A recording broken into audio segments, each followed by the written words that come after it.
Okay, I want you to imagine, just for a second, a single room containing basically every piece of human knowledge accumulated over thousands of years. We're talking about the early calculations of the Earth's circumference, lost plays by the legendary dramatist Sophocles, incredibly intricate astronomical charts, and comprehensive medical handbooks. Picture all of that irreplaceable brilliance housed in one magnificent place, and then, suddenly, it's just wiped out in a single catastrophic inferno.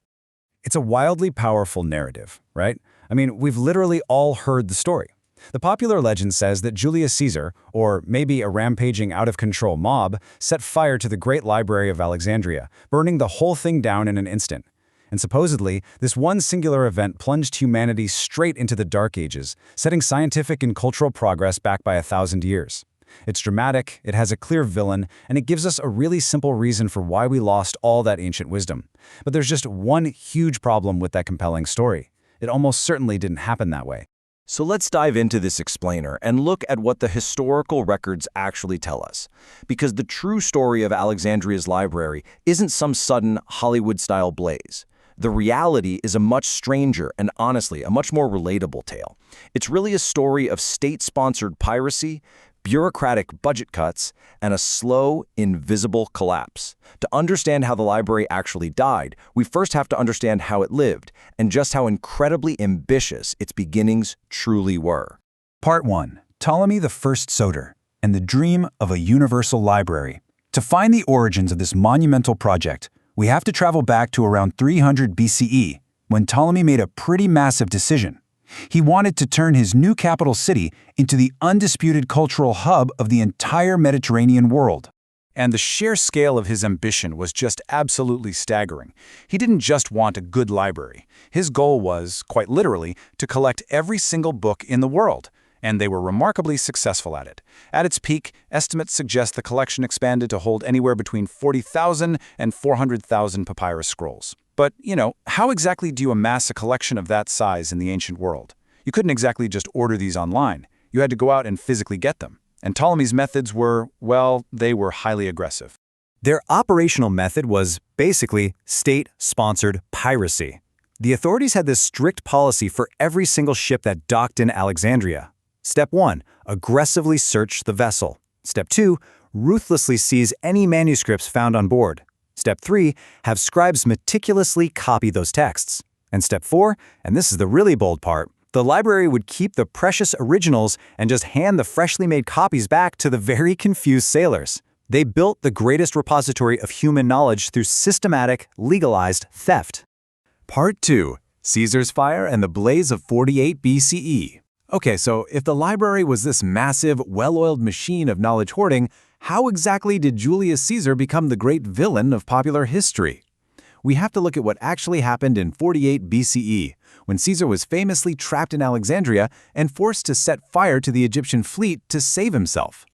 Here's the crucial point. When Caesar ordered those ships to be burned, the fire absolutely did spread to the docks. But historical records show the blaze was contained entirely to the harbor. The buildings that caught fire were just storehouses right on the water.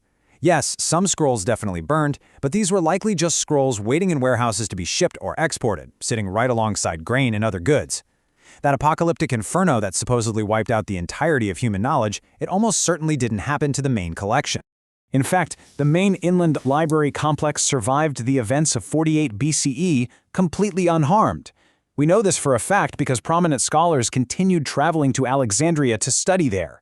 Heavyweights of ancient academia, guys like the geographer Strabo and the philosopher Seneca, were actively working in the library decades after Caesar's famous fire. The knowledge was still there, the shelves were still full. Which leads us to the real, much quieter tragedy. Part 3. Invisible Collapse and a Slow Decay. If we're officially taking Julius Caesar off the hook for destroying the library, we've got to pivot from the dramatic myth to the mundane, sobering reality. Those hundreds of thousands of scrolls didn't meet their end in a flash of heat and light. They met their end in a much more insidious way. And this brings us to the library's true enemy, papyrus rot. Alexandria is a coastal city in Egypt, which means it has a very humid climate.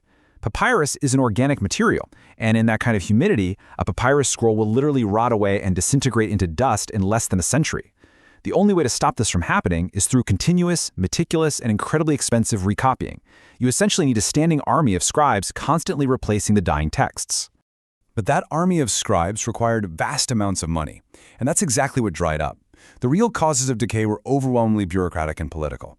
After Rome annexed Egypt, Alexandria was no longer the capital of a rich independent kingdom. It was just a Roman province.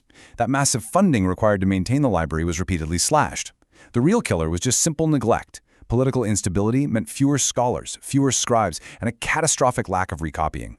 If we trace this timeline, you really see a slow death by 1,000 cuts. You have the founding in 300 BCE and that minor harbor fire in 48 BCE. But look at the centuries that follow. As the Roman Empire grew unstable, civil wars raged, Emperor Aurelian sacked parts of the city in 272 CE. Then Emperor Diocletian did the same thing in 297 CE, literally destroying entire districts where scholars lived and worked.